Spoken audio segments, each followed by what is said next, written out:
नमस्कार, श्री स्वामी समर्थ उत्कर्ष ज्योतिष चॅनलमध्ये आपल्या सगळ्यांचे स्वागत आहे। दिनांक 28 जुलै 2025 रोजी श्रावण महिन्यातला पहिला सोमवार आहे। आता शुक्रवारी श्रावण महिना सुरू झाला आणि सगळीकडे आनंद पसरलेला आहे। सगळ्यांना वेध लागलेत ते पहिल्या श्रावणी सोमवारचे आणि आजच्या व्हिडिओमधून श्रावणाच्या पहिल्या सोमवारचे शिवपूजन कसे करावे, भगवान शिवांना कुठल्या गोष्टी प्रिय आहेत ज्या वाहिल्याने विशेष कृपा आशीर्वाद मिळतात, शिवामूठ कुठली वाहावी, तसेच या व्रताबद्दल ज्या काही शंका असतील तर त्या सर्व शंकांची उत्तरं तुम्हाला या व्हिडिओमध्ये मिळावीत, तेव्हा हा व्हिडिओ शेवटपर्यंत अवश्य पहा। पण त्याआधी उत्कर्ष ज्योतिष चॅनलवर जर नवीन असाल तर चॅनलला सबस्क्राईबही करा। चला तर मग सर्वप्रथम भगवान शिवशंकरांची पूजा करण्यासाठी शिवाला प्रिय असणाऱ्या कुठल्या वस्तू त्यांची माहिती जाणून घेऊया। भोलेनाथ महादेव हे अतिशीघ्र प्रसन्न होणारे दैवत। शिवपूजेसाठी सगळ्यात महत्त्वाची गोष्ट जर कोणती असेल तर ती म्हणजे श्रद्धा आणि भक्तिभाव। याच श्रद्धा आणि भक्तिभावाने तुम्ही जर महादेवांचे पूजन केले तर महादेवांची अपार कृपा नक्कीच प्राप्त होते। तेव्हा साध्या सोप्या पद्धतीने शिवपूजन करावे। शिवपूजेसाठी सर्वप्रथम लागणाऱ्या साहित्यात पंचामृत, चंदन किंवा भस्म, पूजेसाठी हळदी कुंकू, जानवं, अक्षता, पाणी, कापूर, बेलपत्र, धूप किंवा अगरबत्ती, धूपाचं निरंजन, पूजेसाठी ताम्हण, नैवेद्य, हात पुसण्यासाठी आणि देव पुसण्यासाठी कपडा इत्यादी साहित्य सोबत स्वतःला बसण्यासाठी आसनही घ्यावं। तसेच शिवामुठीसाठी एक मूठभर वाटीत तांदूळ घ्यावेत, जे अखंड तांदूळ असावेत, तुकडा नसावा। पूजेसाठी फुलं ज्यात प्रामुख्याने पारिजात, चाफा, पांढरी फुलं, बेलपत्र असावेत। संपूर्ण साहित्य घेऊन पूजेला बसावे। समोर एका पाटावर किंवा चौरंगावर वस्त्र घालून त्यावर महादेवाची पिंड ठेवावी। पूजेला बसताना सगळ्यात आधी दिवा प्रज्वलित करून घ्यावा, धूप अगरबत्ती लावावी, त्यानंतर मंगल तिलक करावा। म्हणजे जर पुरुष मंडळी पूजेला बसले असतील तर त्यांनी अष्टगंध किंवा कुंकवाचा टिळा लावावा। जर महिला बसलेल्या असतील तर त्यांनी कपाळी हळदी कुंकू लावावं। शिवपूजेत हळदी कुंकू वाहिले जात नाही, कारण ते फक्त स्त्री शक्तीच्या, मातृशक्तीच्या पूजेसाठी चालतं आणि तुम्हाला जर शिवपिंडीवर हळदी कुंकू वाहायचं असेल तर ते पिंडीवर खाली डाव्या बाजूला वाहावं, जिथे पार्वती मातोश्रींचं स्थान आहे। महादेवांच्या पूजेला भस्म, चंदन किंवा अष्टगंध यापैकी एखादे गंध वापरू शकतात। दिव्याला हळदी कुंकू अर्पण करून फुलं वाहून त्याला नमस्कार करून पूजेला सुरुवात करावी। दिवा लावताना तुम्ही तेलाचा किंवा तुपाचा दोन्ही दिवे लावू शकतात किंवा तुपाचे निरंजन आरतीसाठी वापरू शकतात। पहिला श्रावणी सोमवार असल्याने या व्रताचा संकल्पही केला जातो, कारण संकल्पाशिवाय कुठल्याही प्रकारची सिद्धी होत नाही असं म्हटलं जातं। संकल्प करण्यासाठी हातात थोडं पाणी घेऊन त्यात थोडे तांदूळ घालावे, एक फूल घ्यावं, त्यानंतर स्वतःचं नाव, कुळ, गोत्र उच्चार करून स्वतःच्या बोलीभाषेत हे व्रत कशासाठी करणार आहात, व्रताचं नाव आणि उद्देश सांगून देवाला हे व्रत पार पाडण्यासाठी विनंती करून पाणी सरळताना तामणात सोडून द्यावं आणि त्यानंतर पूजेला सुरुवात करावी। सर्वप्रथम आचमन करून, आचमन म्हणजे 3 पळ्या पाणी ओम केशवाय नमः, ओम नारायणाय नमः, ओम माधवाय नमः असे म्हणून एक पळी पाणी पिऊन घ्यावं आणि त्यानंतर शेवटचं म्हणजे चौथ्यांदा पाणी पळीभर तामणात सोडावं। अशा प्रकारे हे व्रत करणार आहात। या व्रताचा संकल्प अर्थातच व्रताची फलप्राप्ती तुम्हाला मिळावी यासाठी तुम्ही हे व्रत नियम पाळून काटेकोरपणे करणार आहात याची ग्वाही देवाला देणे अर्थातच संकल्प। संकल्प केल्यानंतर ते जे पाणी सोडलं जातं ते पूजा संपल्यानंतर कुठल्याही फुलाच्या झाडाला तुम्ही वाहून देऊ शकतात। आता मुख्य पूजेला सुरुवात करताना तुमच्या देवघरात जे शिवलिंग आहे ते शिवलिंग पूजेला घ्यावे। तुमच्याकडे पारद शिवलिंग जर असेल, चांदीचे असेल किंवा मग पंचधातूचे अर्थात पितळेचे शिवलिंग असेल तरी चालेल। देवघरात शिवलिंग ठेवताना शक्यतो पंचधातूचे शिवलिंग असावे। जेव्हा तुम्ही देवघरातील शिवलिंगावर पूजा अर्चा करणार आहात ती पूजा तुम्ही शांतपणे आणि व्यवस्थित करू शकतात। त्या दिवशी मंदिरात मात्र प्रचंड गर्दी असल्याने शांततेत पूजा करणे शक्य नाही, तेव्हा मंदिरात जाऊन दर्शन घेता येईल। घरच्या घरी मनोभावे देवाची पूजा आपल्याला करणे सहज शक्य होते। ज्या कोणाकडे शिवलिंग नसेल तर त्यांनी श्रावण महिन्याच्या औचित्याने आपल्या देवघरात शिवपिंडीची स्थापना खरेदी करून करू शकतात। महादेव हे लय तत्वाचे स्वामी मानले जातात आणि आरोग्याचे प्रश्न ज्या कुटुंबात असतात त्या कुटुंबात प्रामुख्याने भगवान शिवांची सेवा केल्याने, तीर्थप्राशन केल्याने हे आरोग्याचे प्रश्न मार्गी लागतात आणि म्हणूनच देवघरात शिवपिंड अवश्य असावी, फक्त ती नागनंदी विरहित असावी। आता सोमवारी पूजा करताना केव्हा करावी हा जर प्रश्न पडला असेल तर ही पूजा अगदी पहाटे सुद्धा करता येते किंवा मग सकाळी सकाळी करता येते, किंवा ज्यांना दिवसभर उपवास करून प्रदोष काळामध्ये जर करायची असेल तर तेव्हा सुद्धा ती करता येते। महादेवाच्या पिंडीवर अभिषेक हा अहोरात्र केला तरी चालतो, यामुळे महादेवांचे पूजन दिवसभरात केव्हाही करता येते। आता महादेवांच्या मुख्य पूजेकडे वळूया। मगाशी सांगितल्याप्रमाणे आपण पूजेचा संकल्प करून घ्यावा, त्यानंतर पूजेला सुरुवात करावी। सोमवारी सकाळी लवकर उठून देवपूजा आटपून घ्यावी। सर्व देवांचा रोजच्या प्रमाणे नित्य अभिषेक पूजन करून घ्यावे। त्यानंतर महादेवाच्या पिंडीला छोट्या ताम्हणात घ्यावे।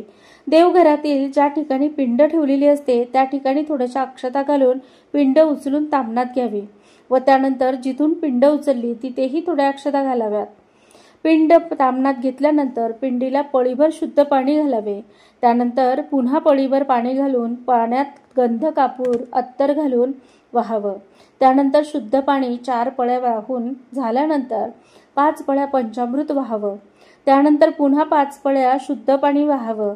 पिंडीला चंदन किंवा मग भस्म अर्पण करून फुलं आणि बेलपत्र वाहावीत। थोडेसे पांढरे तांदूळ म्हणजेच अक्षदा वाहाव्यात। धूप दीप दाखवावा व पंचामृताच्या वाटीचा नैवेद्यही दाखवावा। वाहिलेली सर्व फुले उचलून वास घेऊन उत्तर बाजूला ठेवून द्यावे व त्यानंतर पिंडीला अभिषेक करावा। अभिषेक करताना शुद्ध पाण्याचा अभिषेक करावा।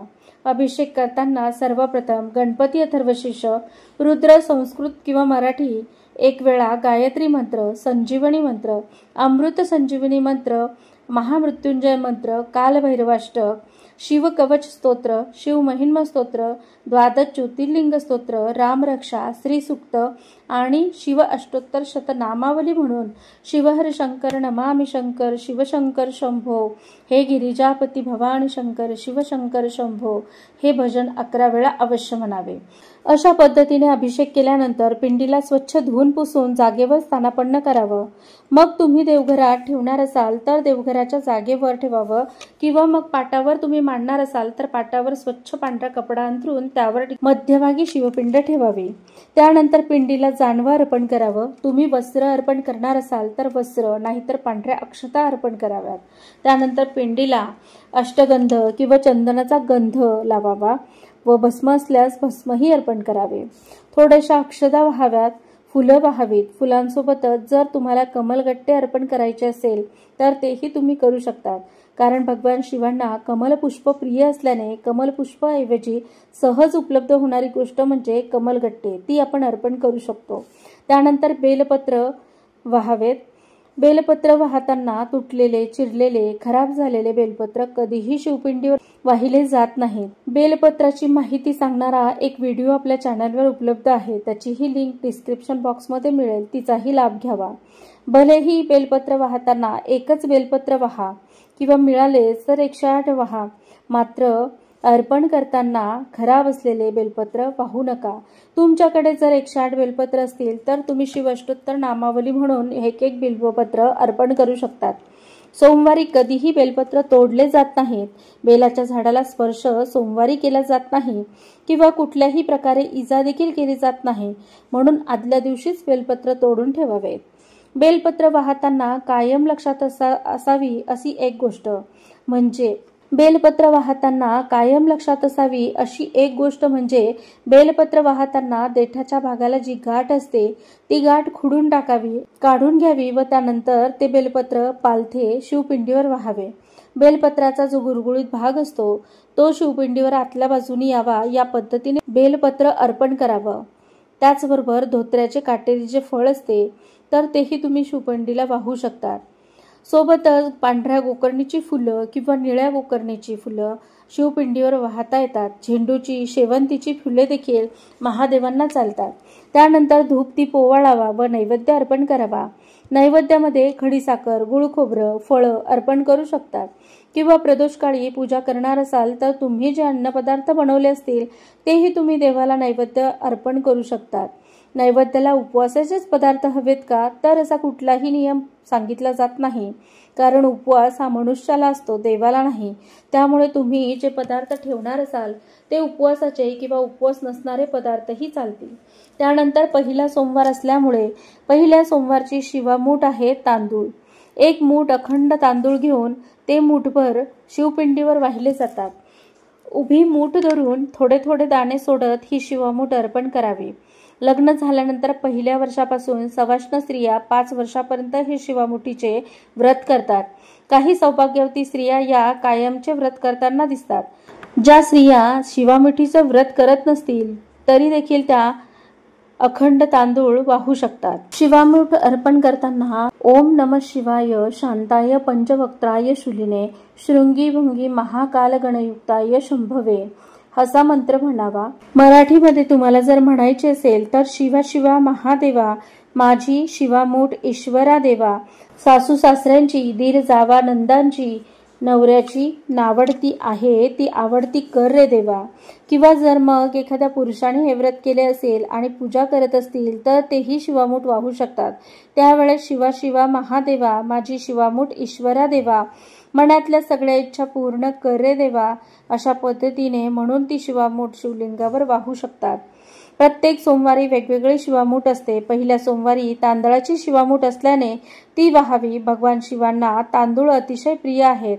तांदळाचा संबंध चंद्रग्रहाशी आहे आणि आपल्या कुंडलीतील चंद्रग्रह मजबूत व्हावा व मनशांती मिळावी, मानसिक आरोग्य उत्तम राहावे, या सगळ्या गोष्टीसाठी शिवलिंगावर पहिल्या सोमवारी तांदळाची शिवामूठ वाहिली जाते। उजव्या हातात मूठभर तांदूळ घेऊन मूठ उभी पकडून शिवलिंगावर अर्पण करावी। अशा पद्धतीने पूजन संपन्न झाल्यानंतर महादेवांची आरती करावी, कापूर लावून ओवाळावा व क्षमा प्रार्थना म्हणावी। पूजा करताना जर काही चुकले असेल तर तेव्हा माफी असावी, यासाठी ही क्षमा प्रार्थना। अशा प्रकारे साध्या सोप्या पद्धतीने घरच्या घरी आपण शिवपूजन संपन्न करू शकतो। त्याची संपूर्ण माहिती आजच्या व्हिडिओमधून आपण जाणून घेतली। तर मग व्हिडिओ कसा वाटला कमेंटमध्ये कळवा। शिवपूजेत काही शंका असतील तर त्याही तुम्ही शंका विचारू शकता। व्हिडिओ आवडला असेल तर व्हिडिओला लाईक आणि शेअर करा। चॅनलवर जर नवीन असाल तर चॅनलला सबस्क्राईब करा। धन्यवाद। श्री स्वामी समर्थ।